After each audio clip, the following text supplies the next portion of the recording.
Madam Chair, the government has racked up unprecedented debt in the last few months. Now, before the coronavirus hit, the Bank of Canada had approximately $120 billion on its asset sheets.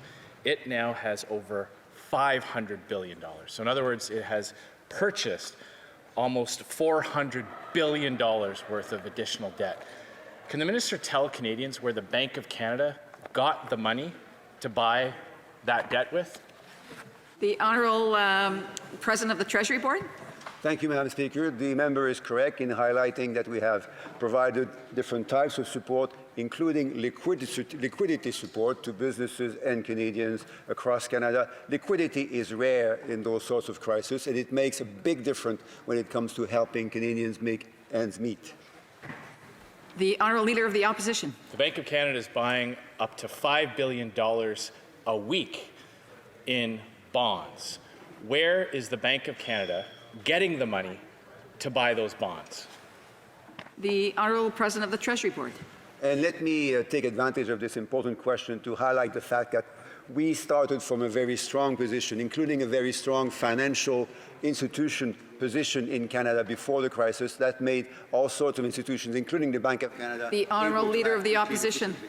Nobody believes that, Madam Chair. This is the government that gave $50 million to MasterCard and $12 million to Loblaws, a government that racked up $80 billion worth of new deficits before the pandemic hit. So nobody's buying what that minister's selling. But the Bank of Canada is buying a lot of debt that other institutions are selling. They're buying government bonds and they're buying corporate bonds, $5 billion a week.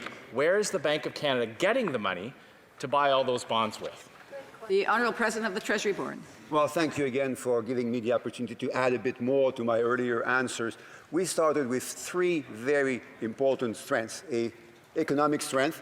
We were one of the countries in the world growing the fastest, a fiscal strength with one of the best fiscal positions, and an institutional financial strength, which we have been glad to use in the last few weeks. I'm the Honourable Leader of the Opposition.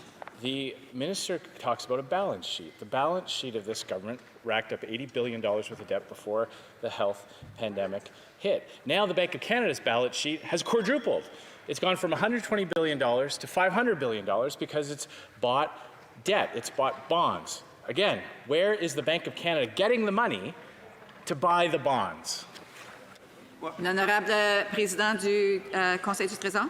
Thank you, Madam Speaker. Well, I'm sure the member opposite will agree that we are fortunate in Canada to be able to count on the support of an important institution like the Bank of Canada, which in normal times does a great number of important things, and in crisis times is even more important.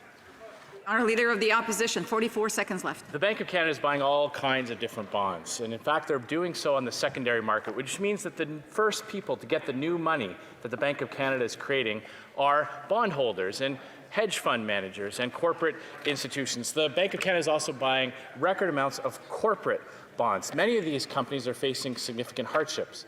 Who pays if the corporations go bankrupt? L'Honorable Président du Conseil du Trésor. Thank you again, Madam Speaker.